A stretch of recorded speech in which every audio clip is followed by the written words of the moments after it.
most of the time that I've been telling stories and working with mythology, I've found that modern people have a difficult time kind of handling myth, not understanding what to do with myth. And a strange thing has happened where I think people have arrived at a place where so many of the usual things don't work that we're looking in other directions for guidance, for knowledge, for healing. And myth is the kind of place that has been left behind. In a way, myth is interesting because it's ancient and immediate both. In the modern world, myth means patently false thing, whereas in the sense of a mythological realm, myth is hidden truth, universal truth, and also emergent truth. And so the world has gone so far in one direction that a word that could mean emergent truth now means something false. That's where we are. The good news about that comes from the old Greek word enantiodromia, which means when you go so far in one direction, there's no place else to go but to reverse, turn around, and go back. And so I'm hoping that all of the struggles in the world will involve some of these big turnarounds, some of the reversals. And one of the interesting things about myth, as I said, is ancient. It's not old, it's ancient. It's original, it's primordial, and it's immediate. So when we're running out of time, what we're looking for is not more time, but more eternity, more from that third realm of the eternal, the mythical. And so, in a sense, I think that's mostly what we're longing for. Stories that bring us back together, stories that explain what's going on at the level of climate crisis, at the level of the turmoil of culture.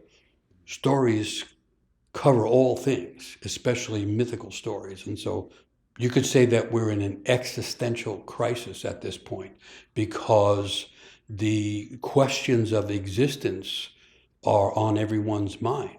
Can the Earth survive this increasing climate crisis? Do people have to be so polarized as they are now? How do we find meaning and truth in a disoriented, unreconciled world? And how can we hold things together when everything seems to be falling apart? Those are like existential questions. And we live in the kind of breath of those questions now. And young people grow up in the atmosphere of those questions. And so we're in a kind of existential crisis. So here's some things that I gathered from stuff I've been writing. A society that loses myth suffers multiple levels of disorientation and dissociation in terms of the meaning of life and the purpose of human culture. There also develops an increasing alienation from nature because myths depict how human life is interwoven with the mysteries of nature and the presence of the cosmos. Currently, we have no functional cosmology and no compelling myths that can give us or the Earth, a meaningful place in the cosmos. The modern idea is that we live in an accidental universe. And of course, if we are born into an accidental universe, that makes us accidental beings. If we're accidental beings, how do we understand or find a sense of meaning and purpose? And if we're all part of this big accidental universe, when it's falling apart, what can we do? Existential problem. Of course, myth doesn't see the universe or the cosmos as accidental. As a matter of fact, the word cosmos is an old Greek word that means something close to implicate order. And so there's an implicate or hidden order that has always been intuited by humans going way, way back. And along with that intuition has been the stories that give a sense, a narrative sense of how it might work and how we might be part of it. And that's, in a nutshell, what we're missing in the modern world. we are experiencing the alienation and the dissociation of having fallen out of story. The opposite of cosmos is chaos, which means dark abyss. When we fall out of story, we don't fall on the ground and have to gather ourselves. We fall into the abyss. And so the modern world is living on the verge of the abyss. And one of the few ways to find balance at the edge is through stories. At least that's my sense. Myths embody not external knowledge, but inner wisdom and ways of finding solutions to the shared existential problems and dilemmas that we have, while also helping to unite human culture and living nature within a shared vision. So in the modern world, exaggeration of subject and object, and you wind up with most people thinking that humans and human culture is opposed to nature. That's the way it has turned out, but that's not the way it started, and it's not the way it should continue. Human nature is secretly connected to great nature. And that's a really important connection, both for humans and for nature, as it turns out. For instance, if humans, and it appears to be the case, have done great damage to the earth, to the atmosphere, as all evidence indicates, then humans must also have some equal way of bringing healing and balance back to that situation. That would just make sense. If we can do the damage, we must be able to do the healing. And so the sense of the healing and the human role in it is found in myth.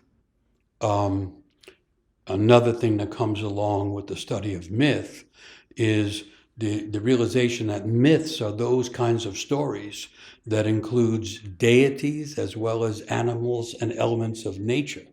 So myths combine the natural with the supernatural.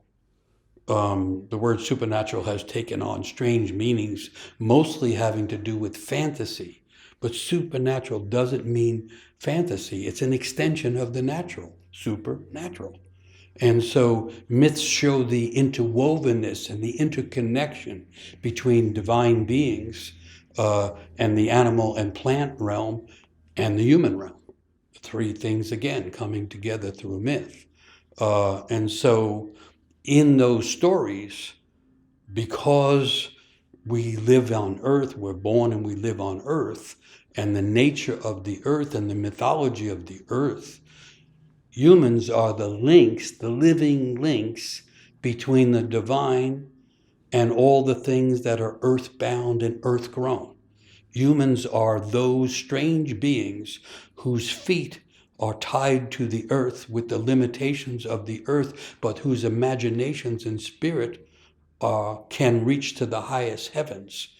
Humans are intended to be the living links. Remember all those stories, the missing link in evolution?